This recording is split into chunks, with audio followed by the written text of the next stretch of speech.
Let's go back to the phones. Let's talk to Marcus in Seattle. Marcus, how are we doing, good man? Doing great. How about yourself? Good. Hey, first and foremost, how's the fires going? Are you and your family safe? Y'all doing okay? Yeah, we're doing fine.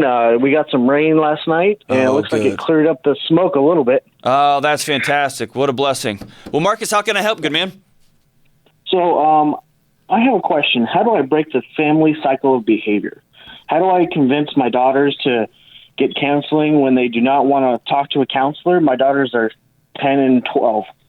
A little backstory. I'm active duty of 14 years. I've been going through a divorce process for almost a year and a half, and I was awarded full custody of my girls in March. Okay. During the divorce process, my ex was ordered to get a psych eval. It came back with an intermittent explosive disorder and paranoid personality. There are other behavior issues on my ex's side of the family that I'm concerned with. My ex has a set of twins with someone else, and she has called my youngest daughter a traitor, screamed at my oldest daughter because she didn't get the response she was expecting. And she claimed that my daughters are not mine, and I believe that they are my girls. She's thrown baby bottles at me full of water, spit in my face, assaulted me. I caught her on video and turned it into the police, and she's facing domestic violence charges. She has claimed mental disorder in her defense, and now we're waiting on her to get evaluated for the trial. She went to NCIS and claimed that I sexually assaulted her 9 months after our last sexual encounter. Also, she went to a Navy organization and claimed that the girls were harming themselves, but has no evidence to support the claim. She has a history of control issues, where if she's not in control of the situation, she becomes out of control. All right, hey, Marcus. Marcus. Yes. You've told me a lot about her. Tell me a lot about you. Yeah. As you've been talking, it sounds like you're a broken, exhausted ex-husband, and you're a broken, exhausted dad. Am I right? Yeah. Do you love those two girls? Dearly. And then with COVID and having to deal with homeschool all the time. Yeah. Thankfully, my command has worked with me, so I can be here during the day when they need me most. But no, this is the hardest thing I've ever had to go through. Yeah. So, Marcus, I want to tell you a couple of things. Number one, just dad to dad, I love you, and I am grateful for you, and I'm proud of you, okay? Because what you're going through is a nightmare. Nothing gets in a dad's soul like somebody messing with his girls. And I know that that's their mom, and I know that that's your wife. And normally I'm pretty protective of ex-parents, but this sounds like a situation that is about their safety, their physical safety, their psychological safety, their spiritual safety. And so I want to reiterate, you're doing the right things. I know that it's a DEFCON 2 pain when somebody reports something to your administrative structures in NCIS, and those crews have to go through the rigmarole. That's such a beating, and they want all your texts and emails. I know that just sucks, man.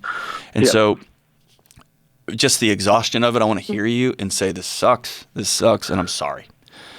A couple of things that I want to put out there for you and then direct you to a few places. Number one, your daughters are 12 and 10. They don't get a choice. Yeah. They have to, everything that they know about relationships, they learn from their mother and from their dad. And you know this with just forgetting the diagnostics here. They did not pick that up from mom, and they are going to have a significant learning curve and a relearning curve. This counseling, I'm going to recommend y'all do it together for the foreseeable future, because they're going to have to learn with the help of a neutral third party and with you involved how to have a real relationship. And my guess is right now, broadly, they don't know how to do that. They've got a dad who is going to war for them literally and figuratively. As a 10 and 12-year-old, they don't understand that yet, right? They will circle back and realize, oh my gosh, my dad, what an incredible man. They're just 12 and 10. They don't get that, right? And so what you want to do with family counseling right now is to help them turn those alarms down, to turn those off, or at least quiet them. It's going to be hard as long as mom is continuing to be a part of their lives. And I'm going to tell you something, Marcus, I don't normally tell folks. You told me you got full custody, is that right? Yes. So you're going to have to be pretty protective of them and their interactions with their mom, because mom's not safe. Mom's not safe. Right now, she's limited down to text messaging because of her conduct. And I would be relentless. I wouldn't give my 10 and 12-year-old a phone. I've got a 10-year-old, and he doesn't know how to turn on a phone to save his life. I'm kind of a lunatic about that kind of stuff, but I would be relentless about checking their phones, checking their communication, right. Because as your daughters get to be 14, 15, and 16, and they're going to be desperate for a womanly presence in their life, mom's going to transform to this cool, hip friend, right? Is going to turn into this person that dad's not, right? And so I would be just relentless, and be over attuned to things like physical touch. Make sure you're hugging your daughters, you're holding their hands, you're looking them in the eye, that you come home, turn all your electronics off, and make them the center of the universe for a while. And I know that's hard. It's not convenient. That's mind-numbing and frustrating. But, man, you're in it. And I wish I could tell you otherwise. More than anybody in the world as a soldier, you know, there's just moments when, man, we're just getting shelled, and this is it. And you're in that season with these girls. And I can hear in your heart that you love them. And I can also hear that you're exhausted. So here's my question for you. Do you have a place where you can go be well, where you can get a break, where you can put your oxygen mask on? Not really, because in the mornings I'm here with the girls, and then I go to work in the afternoons. So, all right. So Marcus, yep. You are worth being well, brother. Yep. And you are worth getting a good night's sleep. You're worth eating okay. You're worth working out a few times a week. You're worth falling in love with again. And if you don't take care of yourself, you know this. You're going to end up face down in the mud. Yep. Okay. And I don't know what that looks like for you. I'm talking from I'm with you is what I'm saying. When people in my life are hurting, my self-care goes out the window, and we just have to remember that old thing from the airplane pilots that if we lose cabin pressure, we got to put our mask on first, or everyone in our row dies. All right? Well, I am lucky. I do have someone in my life.